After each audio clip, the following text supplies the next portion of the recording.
Hello students, इस video में chapter 6 के objectives dissolution of partnership form. क्या आप रेडी हैं सीखने के लिए?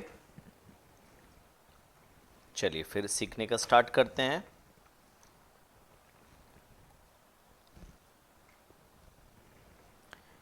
इसमें इंसॉल्वेंसी के रिलेटेड काफ़ी सारे क्वेश्चंस हैं।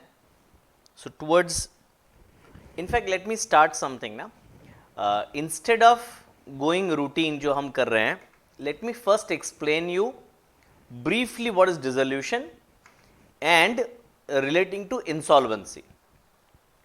इंसॉल्वेंसी का हमने एक और सेपरेट वीडियो रिकॉर्ड किया है जहां पे अकाउंटिंग कैसे करते हैं जब सारे पार्टनर इंसॉल्वेंट है। थोड़ा सा डिफिकल्ट है, ट्रिकी हो जाता है, और ऑब्जेक्टिव्स में इंसॉल्वेंसी से रिलेटेड काफ़ी सारे क्वेश्चंस हैं, तो उसका थियोरी थोड़ा एक्सप्लेन कर देता हूं, फिर जब वो ऑब्जेक्टिव आएगा तो सीधा टिक कर देंगे, राइट?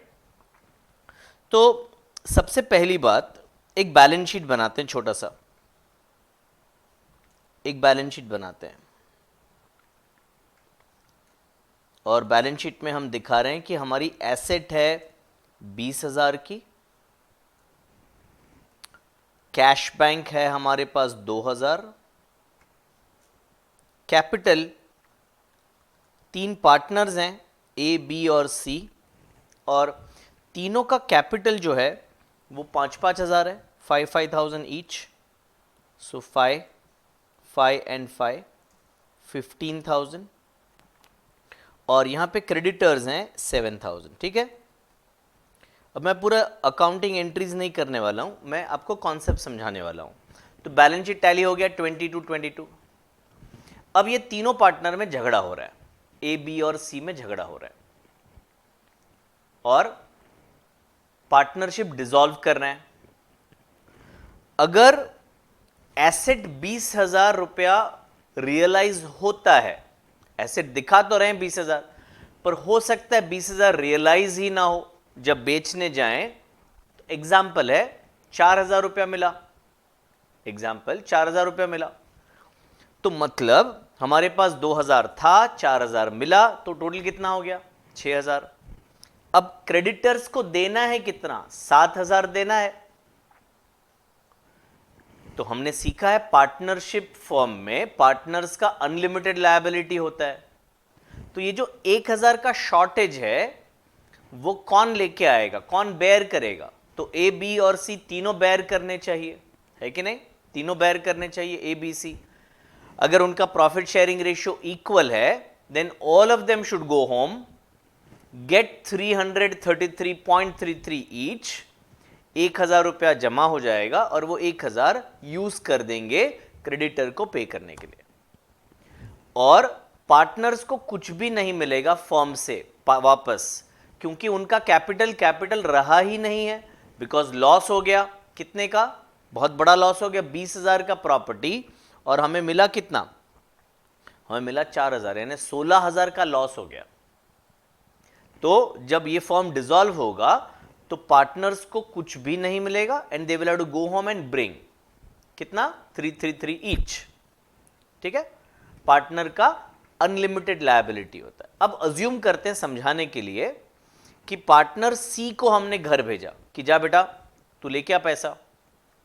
ए और बी तो लेके आ गए पैसा, पर सी नहीं लाया, वो क्रेडिटर खड़ा है, उसको पैसा देना है।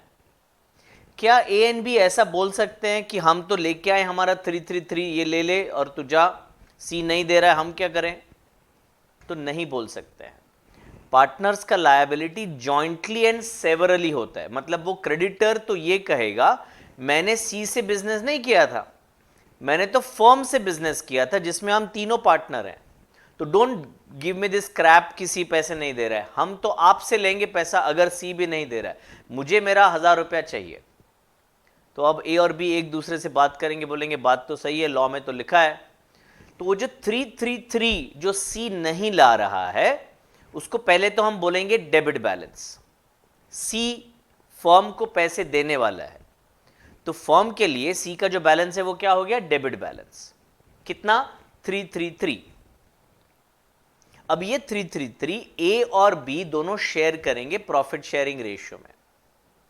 ये जो 333 है उसे कैपिटल डेफिशिएंसी बोला जाता है। क्या बोला जाता है? Capital deficiency, which will be borne by A and B. A and B solvent partner है। सॉल्वेंट का मतलब ए एंड बी के घर में पैसा पड़ा हुआ है, तो अभी ये जो पैसा कम पड़ रहा है, जो सी नहीं दे रहा है, वो भी वो जाएंगे घर से लेके आएंगे और क्रेडिटर को बोलेंगे यू डोंट वरी, हम हैं, सी नहीं देगा तो हम दे देंगे, डोंट वरी। तो इसको सम अप करते हैं।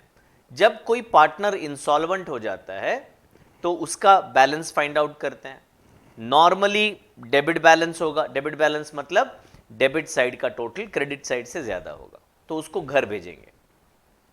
घर से हो सकता है, अभी के एग्जाम्पल में हमने बोला वो कुछ भी नहीं ला रहा है, मान लो एग्जाम्पल वो 133 रुपीज लेके आया, तो 333 डेबिट बैलेंस था, 133 लेके आ गया, मतलब 200 अभी कैपिटल डेफिशिएंसी हो गया। वो 200 ए और बी शेयर करेंगे, मतलब वो लोग और 100 घर से लेके आएंगे क्रेडिटर को पे करने के लिए। ठीक है, आई होप ये एक्सप्लेनेशन आपको समझ गया है। एक और पार्ट होता है जहां पे तीनों पार्टनर इंसॉल्वेंट है, तो तीनों पार्टनर घर गए और वापस ही नहीं आए, क्रेडिटर को 6000 रुपया दे दिया। फिगर्स को लिख के रखना आप, ताकि आपको समझ आए। 4000 मिला था एसेट बेच के, 2000 था पहले से, टोटल 6000 हो गया, क्रेडिटर को 7000 देना है।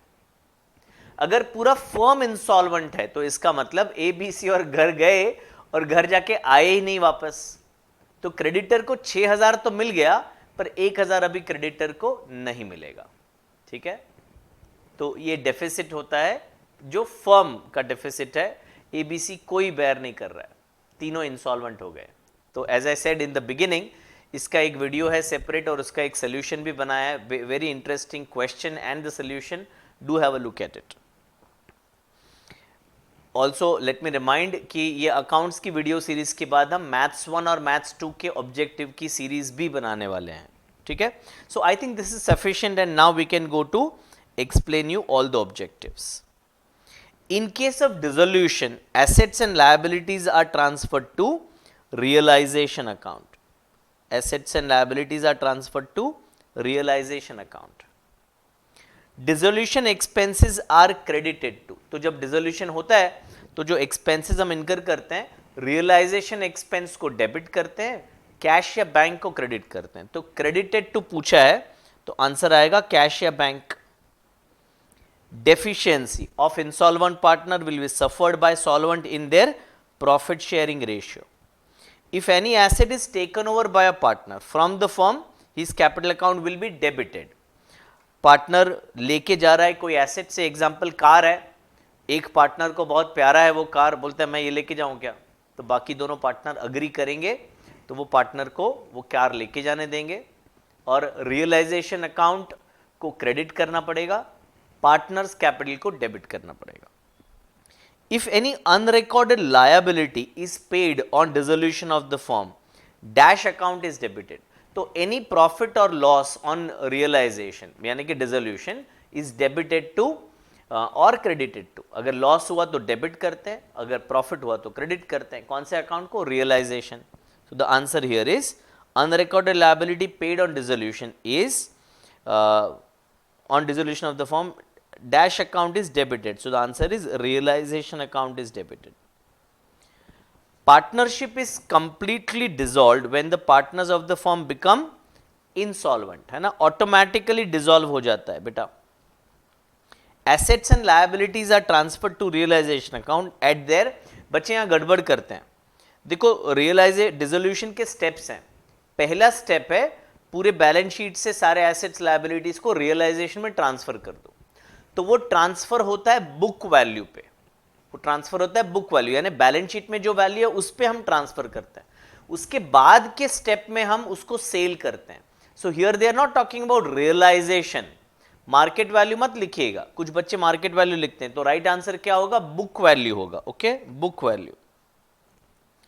If the number of partner in a firm falls below 2, the firm stands dissolved, क्योंकि मिनिमम 2 पार्टनर तो चाहिए ना बेटा। Realisation account is dash on realisation of asset.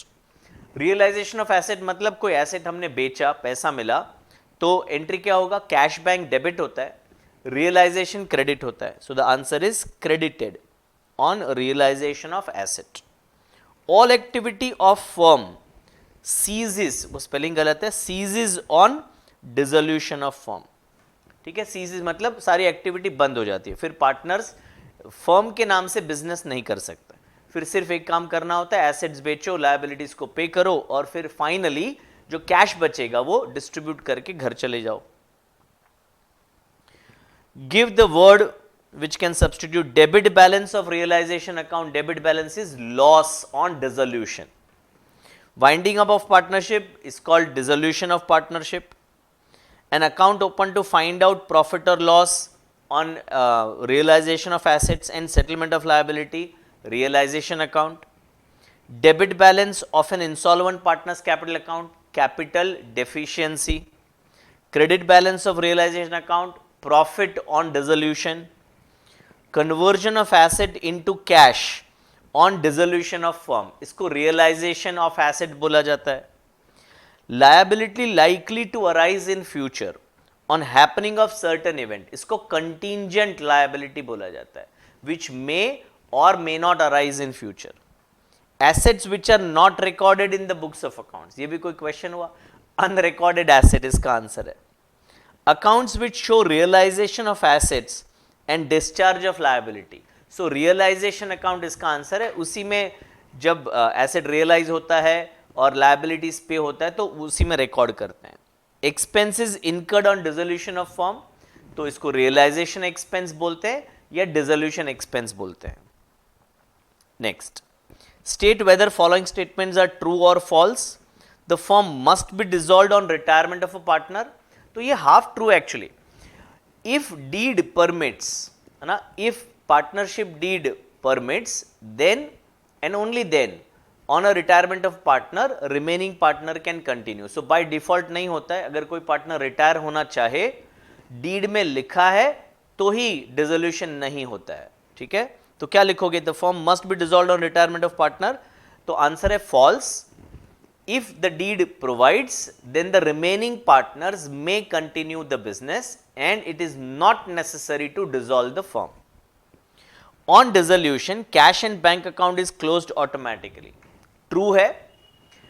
On dissolution, whatever cash is available at the end after paying all outside liabilities is paid to the partners. Hence, cash and bank account automatically gets tallied at the end of dissolution. On dissolution, bank overdraft is transferred to realization account. So bank overdraft is treated as current liability, it is treated as outsider's liability, and hence on dissolution it is transferred to realization account, credit side. A solvent partner having debit balance to his capital account does not share deficiency of insolvent partner. No, false. हमारे example में A B solvent partner थे, उनका debit balance था, but वो क्योंकि solvent partner थे वो insolvent का इंसॉल्वेंसी ऑफ कोर्स शेयर करेंगे, तो क्या आएगा answer, false.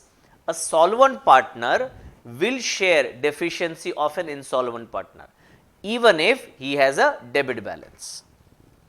Eight the time of dissolution of partnership firm all asset should be transfer to relation, ये शब्द के लिए ना फॉल्स है, अगर ऑल वर्ड नहीं होता ना तो ट्रू कर देते। मैं समझाता हूं क्या, अगर हम डिसोल्यूशन कर रहे हैं तो कैश अकाउंट, बैंक अकाउंट हम रियलाइजेशन में ट्रांसफर नहीं करते हैं, जनरल रिजर्व हम रियलाइजेशन में ट्रांसफर नहीं करते हैं, तो इसका आंसर आएगा फॉल्स, और इसका रीजन लिखेंगे, eight the time of dissolution majority of accounts are transferred to realization account but not all. Example, cash and bank, general reserve, capital account are not transferred to realization account. Next, dissolution takes place when a relation among partner comes to an end. Of course yes, dissolution normally बहुत ही sore exercise होता है, किसी के लिए अच्छा नहीं होता है। Normally dissolution happens when there is some disputes among the partner, तो जब रिलेशनशिप एंड होता है तब डिसोल्यूशन होता है, ट्रू है। insolvency loss at the time of dissolution of the firm is shared by solvent in their profit sharing ratio. True है, reason हम already explain कर चुके हैं. Realization loss is not transferred to insolvent partner capital account. False है. Realization loss is transferred to all partners including insolvent partner. Next, Vinod, Vijay and Vishal are partners sharing P&L in the ratio of 3:1. Vishal becomes insolvent and his capital deficiency is 6,000. Distribute capital deficiency among solvent partner. तो insolvent भाई साहब कौन है हमारे? ये last वाले भाई साहब insolvent है. तो लिखते हैं पहले capital deficiency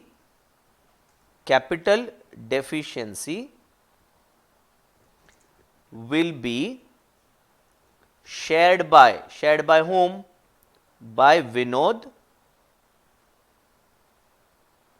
and Vijay in their profit sharing ratio, that is 3:2. So share of Vinod is equal to 3/5 into 6,000, 3,600. Share of Vijay is 2/5 into 6,000, that is 2,400. ठीक है बेटा. Creditors 30,000, bills payable 20, bank loan 10. यानी total 30 और 20 50 और 10 60,000 रुपया पे करना है.